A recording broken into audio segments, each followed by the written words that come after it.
வெற்றி, என்ன விஷயம்? ஏன் தனியா கூட்டிட்டு வந்தீங்க?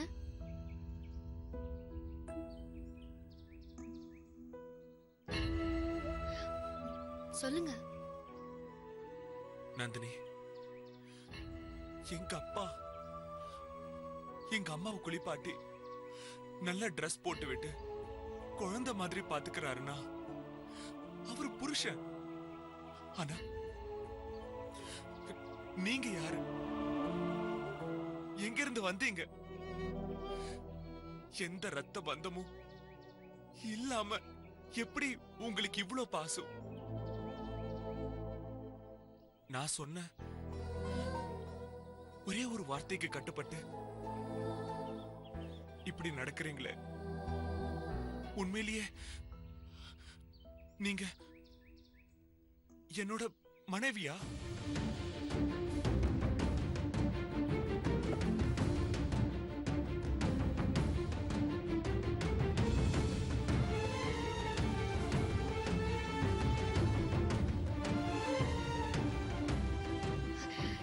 இப்ப எதுக்கு அதெல்லாம்?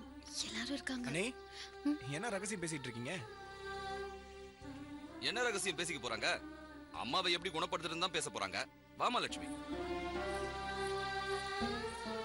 என்ன லட்சுமி, நான் சொன்னது சரிதானே? சரிதான் மாமா. மாமா, அத்தைய ஹாஸ்பிடல் கூட்டிட்டு போயிட்டு வரலாமா? டாக்டருக்கு ஃபோன் பண்ணா அவரே வீட்டுக்கு வர போறாரு.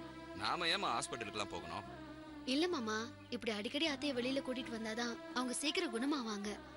நான் டாக்டர் கிட்ட அப்பாயின்மெண்ட் வாங்கிட்டேன் மாமா. அப்பாயின்மெண்டே வாங்கிட்டியா? ஆமா மாமா. கூட்டிட்டு போலாமா? சரி, போலாமா.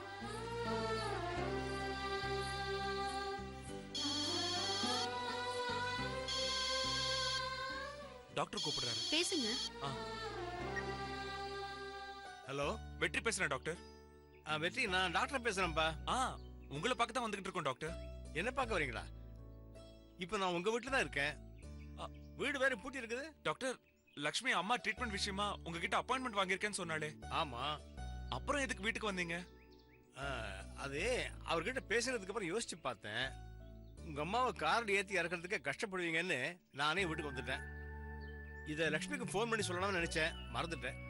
பரவாயில்ல டாக்டர், நீங்க வீட்லயே வெயிட் பண்ணுங்க, நாங்க உடனே வந்துடுறோம். சரி வெற்றி. சரி, வச்சிரேன் டாக்டர். டைம் ஆகுது. லட்சுமி, டாக்டர் வீட்டுக்கு வந்துட்டாரா? அப்படியே எல்லாரும் வீட்டுக்கு போலாம். சரி, வண்டியில ஏறு. நான் நந்தினி பேசுறேன். நந்தினி லட்சுமி ஆவா? இந்த நந்தினி நாளைக்கு லட்சாதிபதி ஆவா.